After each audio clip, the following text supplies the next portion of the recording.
Are the most hated perfumes and fragrances as voted by my comment section on a very viral video. I did a video asking which perfumes or which fragrances are just so bad that they make your skin feel like it's peeling off. And I got literally thousands and thousands of comments. That video is at like 1.4 million views and on like 300,000 views on Instagram. It just blew up. Let's go through some of the most popular, most well-liked comments and see whether I agree or disagree. Up first, Dior Savage. This person is tired of smelling liars, and I have to say I agree with the overall sentiment. I think that Dior Savage has really been co-opted by like a very specific group of people, and it's just made it really unpleasant to smell. Japanese Cherry Blossom at Bath and Body Works, and this has like 8,000, almost 9,000 likes. I think I'm going to say that in general I agree. In the grand scope of the Bath and Body Works sense, definitely Japanese Cherry Blossom is at the bottom of my list of scents that I would even want to reach for. Next is Sticky Dates by Lush. This is another one that I agree with. Honestly, we are 3 for 3. I really tried to like Lush. I went into the store, I tried everything. I,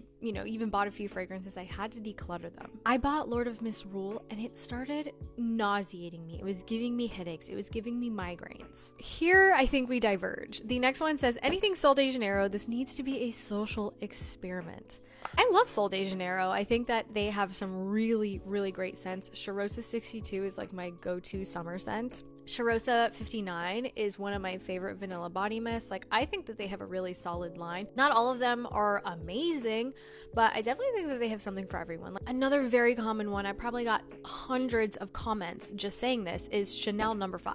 And I actually oscillate between liking it and disliking it. Most of the time, I actually think I dislike it, but sometimes I smell it and it just comes across very feminine and beautiful. And then other times I smell it and it's like very aldehydic and almost astringent. Mugler in general caught a lot of strays in this comment section, but one of the most common Mugler fragrances that people really disliked was Angel. Angel is such an interesting fragrance. I agree that I don't really like it. The thing about Angel though is that it actually holds a very important place in perfume history. It is the first actual gourmand fragrance in perfume history. It's one of the first fragrances to use a particular molecule called maltol. Mugler in general is meant to be very divisive and you're meant to either really love it or really hate it. So I completely understand why some people might be put off. Another popular one is Bakarat Rouge 540.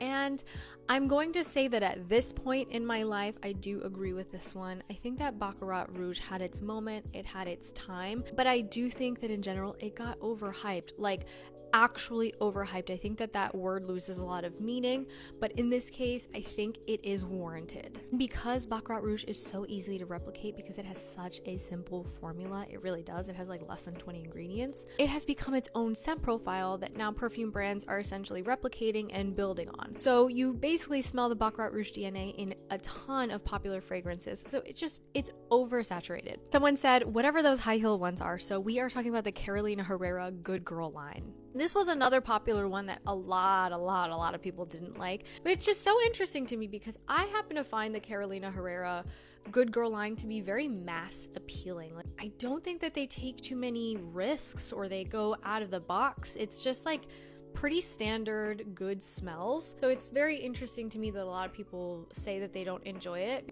I'm not sure what you're disliking in a way. This one confused me a little bit because I happen to actually enjoy the Carolina Herrera line, so I'm going to disagree with this one.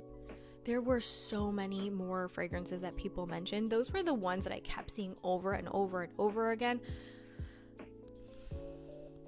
Bath and Body Works in general did catch a lot of strays. There were like all sorts of people saying, oh, this, and this. Let me know what your least favorite fragrance is or if you agreed or disagreed with any of this video.